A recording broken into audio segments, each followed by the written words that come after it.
Hello friends, आज हम evidence act में सेकेंडरी एविडेंस समझेंगे, द्वितीयक साक्ष्य समझेंगे। ये हमारा एविडेंस एक्ट का लेक्चर नंबर 40 है। इससे पहले हमने पढ़ा था सेक्शन 61 ये कहता है कि दस्तावेज की अंतर्वस्तु को या तो प्राथमिक साक्ष्य द्वारा या द्वितीयक साक्ष्य द्वारा हम साबित कर सकते हैं। प्राथमिक साक्ष्य हमने पहले पढ़ लिया और द्वितीयक साक्ष्य आज पढ़ेंगे।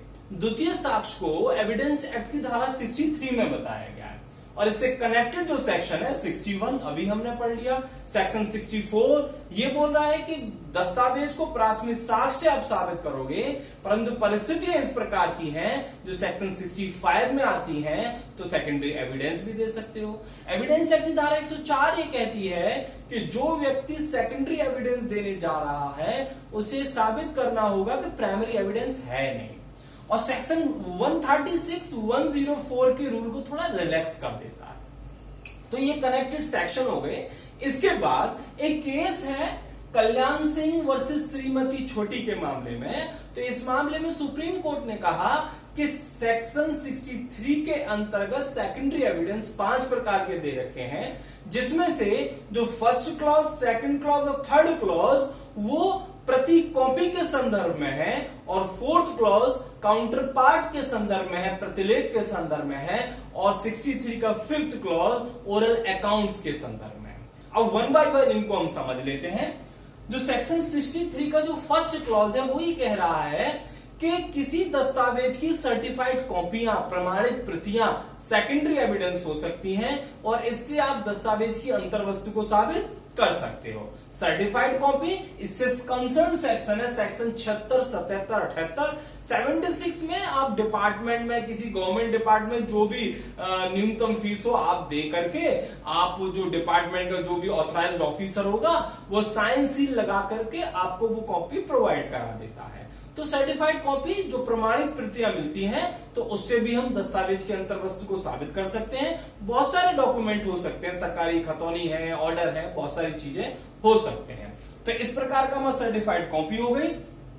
दूसरी हम बात करें, जो दूसरी प्रति के बारे में बात कर रहा है वो ये कह रहा है कि यदि आपने कोई कॉपी ओरिजिनल डॉक्यूमेंट से यांत्रिक प्रक्रिया द्वारा बनाई है, यदि कोई भी प्रति आपने मूल दस्तावेज से मैकेनिकल प्रोसेस द्वारा, यांत्रिक प्रक्रिया द्वारा यदि आपने वो प्रति बनाई है तो वो भी सेकेंडरी एविडेंस है। क्यों? क्योंकि वह उसकी शुद्धता को सुनिश्चित करता है। तो वही लिखा है copies made by mechanical process, copies made from original by mechanical process, तो ये भी आपका सेकेंडरी एविडेंस हो जाएगा। इसके संबंध में इसका इलस्ट्रेशन नंबर 1 इसी से रिलेटेड है। वो क्या कहता है? वो ये कहता है कि यदि आपने कोई ओरिजिनल का जो फोटोग्राफ है वो क्या होगा? सेकेंडरी एविडेंस होगा ओरिजिनल का। इसी प्रकार से आप कोई जेरॉक्स कराते हैं, फोटोकॉपी कराते हैं, स्कैन कराते हैं, तो वो मैकेनिकल प्रोसेस के माध्यम से आप बनाते हैं, तो वो सारी जो प्रति निकल रही हैं ओरिजिनल से यदि आपने बनाई है तो वो सेकेंडरी एविडेंस हो जाएंगी। परंतु यदि आपने कॉपी से कॉपी बनाई है तो वो सेकेंडरी एविडेंस नहीं होगी इस क्लॉज के अंतर्गत। अब हम थर्ड क्लॉज की हम बात करते हैं। थर्ड क्लॉज हमने अलग से बनाया है, बीआरएक्ट से थोड़ा सा डिफरेंट है। हमने इसकी हेडिंग दी तुलनात्मक प्रति, यानी कि आपने ऐसी प्रति किसी अन्य से तुलना करके बनाई है। किससे तुलनात्मक प्रति बना सकते हो? नंबर 1 ये कह रहा है कि with such copies which was made by mechanical process, यानी कि कोई आपके पास कॉपी है और वो कॉपी आपने किससे तुलना कर ली है? वो तुलना कर ली है इस वाली कॉपी से, सेकंड वाली कॉपी, जो सेकंड क्लॉज में कॉपी हमने बनाई थी। सेकंड क्लॉज में कौन सी कॉपी थी? जो मैकेनिकल प्रोसेस से बनाई थी। जैसे आप देखिए कि ये हमारा ओरिजिनल डॉक्यूमेंट है, ओरिजिनल डॉक्यूमेंट से हमने इसकी फोटो स्टेट कर ली, एक मैकेनिकल प्रोसेस से एक फोटोकॉपी बना ली, और फोटो कॉपी से किसी अन्य कॉपी की हमने तुलना कर ली, तो जो अन्य कॉपी थी ये भी ओरिजिनल का सेकेंडरी एविडेंस हो जाएगा। क्या है ये? दोबारा से समझिए। ऐसी तुलनात्मक प्रतियां कंपेयर्ड कॉपी जिसकी तुलना की है with such copy which was made by mechanical process. उस प्रति से हमने तुलना कर ली है जिस प्रति को हमने मैकेनिकल प्रोसेस से बनाया था, और यह भी निश्चित हो कि जो मैकेनिकल प्रोसेस से बनाया हो वो ओरिजिनल से बनाई हो। ओरिजिनल हमने पहले ही समझ लिया था, यही आपका इलस्ट्रेशन भी है, बेयर एक्ट में लिखा हुआ है। इसका इलस्ट्रेशन नंबर आपका सेकंड है। वो ये कहता है कि किसी पत्र की वह प्रति जिसकी तुलना, मतलब कोई पत्र की आपके पास कोई कॉपी है, प्रति है, और उस पत्र की और उसकी तुलना उस पत्र की उस प्रति से कर ली गई है। उसकी तुलना किससे कर ली है? जो प्रतिलिपि यंत्र द्वारा, जो इसमें हमने इससे ये वाले यंत्र द्वारा, उस फोटोस्टेट द्वारा ये कॉपी बनाई थी, प्रतिलिपि यंत्र द्वारा तैयार की गई थी। तो उस पत्र की अंतर वस्तु का क्या हो जाएगा? ये द्वितीयक साक्ष्य हो जाएगा। तो ये हमारा ये वाला क्लॉज हो गया। दोबारा से समझ लीजिए, यदि कोई आपने किसी कॉपी को मैकेनिकल प्रोसेस से बनाई गई प्रति से तुलना करके कोई कॉपी बनाई है, कोई कॉपी है, तो वो क्या हो जाएगी? दस्तावेज की अंतर वस्तु का द्वितीयक साक्ष्य हो जाएगी।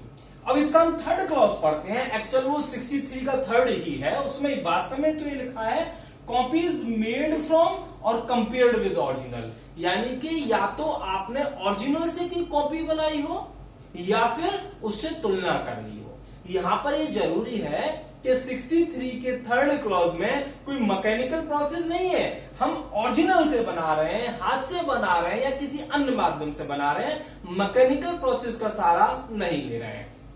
तो यहां पर आप ऐसे हैं जैसे सपोज करो आपके पास कोई कॉपी है, अब उस कॉपी की तुलना आपने किससे करी हो? ओरिजिनल से करी हो।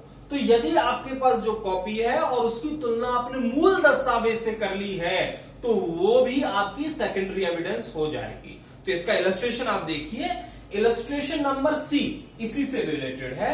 सी ये कहता है कि प्रति की नकल करके तैयार की गई, मतलब आपने कैसे प्रति बनाई थी? किसी प्रति की नकल करके, मतलब कॉपी की कॉपी आपने बनाई थी, और copy transcribed from a copy, प्रति की नकल करके तैयार की गई, किंतु तत्पश्चात मूल से तुलना हुई।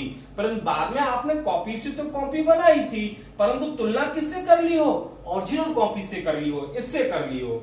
फिर ये बोलता है तत्पश्चात मूल से तुलना की हुई प्रतिलिपि द्वितीयक साक्ष्य है, किंतु इस प्रकार तुलना नहीं की हुई प्रति मूल का द्वितीयक साक्ष्य नहीं है। अब परंतु यदि आपने ओरिजिनल से उसकी कोई तुलना नहीं की है तो वो सेकेंडरी एविडेंस नहीं होगा। तो इस प्रकार से हमने एक शॉर्ट में हेडिंग लिख दी, तुलनात्मक प्रति।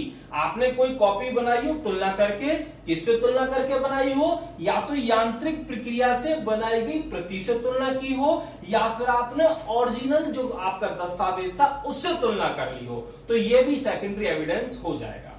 आपका जो फोर्थ क्लॉज है वो बोला है काउंटर पार्ट्स, प्रतिलेख।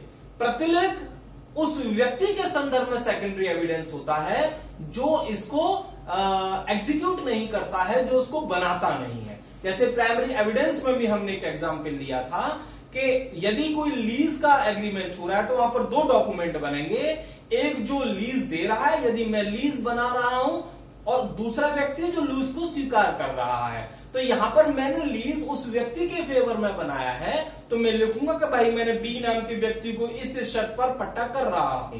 तो वो जो बी नाम का व्यक्ति है वो स्वीकार करेगा, कबूलतनामा लिखेगा कि मैं ऐसे ऐसे शर्तों पर इस व्यक्ति का पट्टा को स्वीकार करता हूं।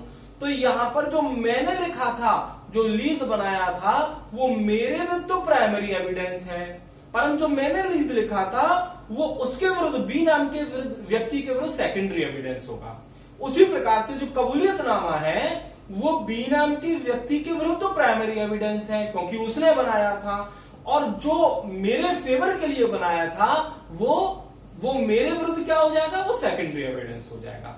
तो काउंटर पार्ट्स उस व्यक्ति के विरुद्ध आपका सेकेंडरी एविडेंस होता है जिसने उस काउंटर पार्ट को एग्जीक्यूट ना किया हो, बनाया ना हो, तो वो हो जाएगा सेकेंडरी एविडेंस। फिफ्थ क्लॉज ये कह रहा है oral accounts of content of document who has seen it. वो व्यक्ति भी ओरल अकाउंट दे सकता है जिसने उस ओरिजिनल दस्तावेज की कंटेंट को देखा हो। यहां पर ये जरूरी है, वही व्यक्ति सेकेंडरी एविडेंस दे सकता है जिसने उस दस्तावेज को देखा हो। और यहां पर यदि उस व्यक्ति ने केवल कॉपी को ही देखा हो, उसकी किसी कॉपी की कॉपी को देखा हो, चाहे ये वाली कॉपी हो जो हमने फोटोस्टेट के माध्यम से बनाई हो, या फिर कोई अन्य कॉपी हो, उससे नहीं, उसने ओरिजिनल दस्तावेज की अंतर्वस्तु को देखा हो, फिर उसके बारे में वो क्या ओरल अकाउंट दे सकता है। तो ये हमारा क्या हो जाएगा, सेकेंडरी एविडेंस हो जाएगा। अब ये हमारा सेकेंडरी एविडेंस हमने समझ लिया। इसके बाद हम सेक्शन 65 समझते हैं। सेक्शन 65 में बताया गया है कि किस परिस्थिति में आप सेकेंडरी एविडेंस दे सकते हैं। तो बहुत सिंपल है, नॉर्मली उस स्थिति ही है यहाँ पर सेक्शन 65 के अंतर्गत जहां पर प्राइमरी एविडेंस दे नहीं पा रहे हैं। कौन सी ऐसी स्थिति हो सकती है, वन बाय वन समझ लेते हैं। जो फर्स्ट क्लॉज ये कह रहा है, when the original is in the possession और पावर ऑफ द पर्सन, यानी कि जब मूल दस्तावेज ऐसे व्यक्ति के कब्जे में या शक्ति के अधीन हो। कौन सा व्यक्ति, जिसके विरुद्ध हमें मूल दस्तावेज ही साबित करना है, against whom it is to be prove, मतलब हमें जिसके विरुद्ध साबित करना है उसी के पास मूल दस्तावेज है, फिर तो भाई सेकेंडरी एविडेंस देना पड़ेगा। या फिर मूल कैसे व्यक्ति के पास है, उस व्यक्ति के पास है जो आउट ऑफ रीच है, या फिर जो न्यायालय की आदेशिका के बाहर है, या फिर ऐसे व्यक्ति के पास है जो खुद ही उसे पेश करने के लिए बाउंड है। और उसके साथ साथ ये भी जरूरी है कि हमने सेक्शन 66 में जो वर्णित किया गया है, यानी कि सेकेंडरी एविडेंस देने से पहले नोटिस भी दे दिया है। तो ये पहली कंडीशन, यानी कि जब ओरिजिनल दस्तावेज ऐसे व्यक्ति के कब्जे में है जिसके विरुद्ध हमें साबित करना है, जो आउट ऑफ रीच है या जो उसे पेश करने के लिए आबद्ध है, तो इन स्थितियों में से किसी भी स्थिति में दूसरा पक्षकार कोई भी सेकेंडरी एविडेंस दे सकता है। तो शॉर्ट में लिख दिया है हमने एनी सेकेंडरी एविडेंस, ऐसी का मतलब सेकेंडरी एविडेंस।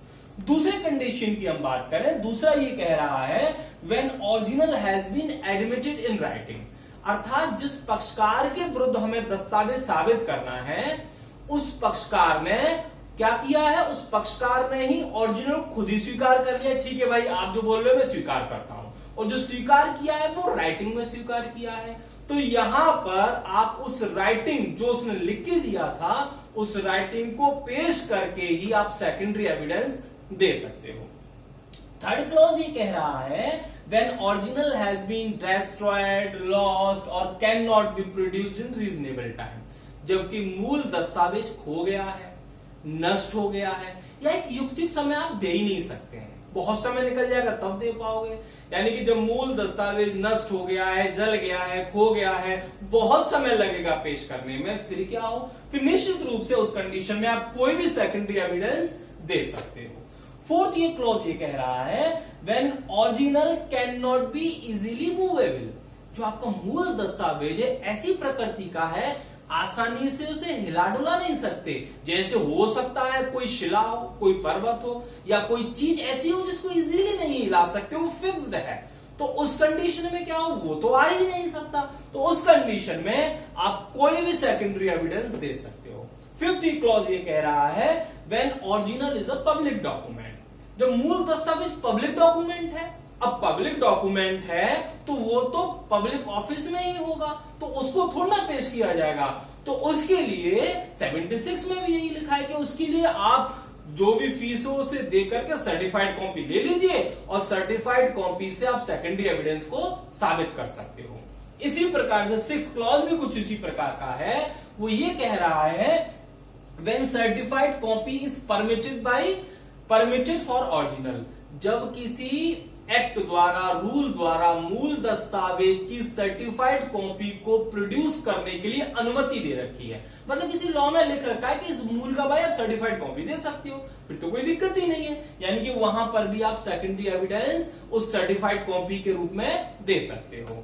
7th क्लॉज ये बोल रहा है when original consist of numerous account, जो ओरिजिनल था वो बहुत सारे डॉक्यूमेंट थे, उसमें न्यूमरस अकाउंट्स थे, या फिर किस प्रकृति का था, और it can not B examine conveniently, या इस प्रकृति का था, इतना विस्तार पूर्वक था कि हम उसे इजीली कन्वीनियंटली उसे एग्जामिन नहीं कर सकते हैं। तो उस कंडीशन में आप क्या करेंगे, तो उस स्थिति में आप सेकेंडरी एविडेंस किसको देंगे, तो वहां पर जो उसका कॉमन रिजल्ट निकल रहा है, उसका जो सार निकल रहा है, जो कंक्लूजन निकल रहा है, उसी को आप सेकेंडरी एविडेंस के रूप में दे सकते हो। वही हमने लिखा है, general result of that document can be produce as a secondary evidence.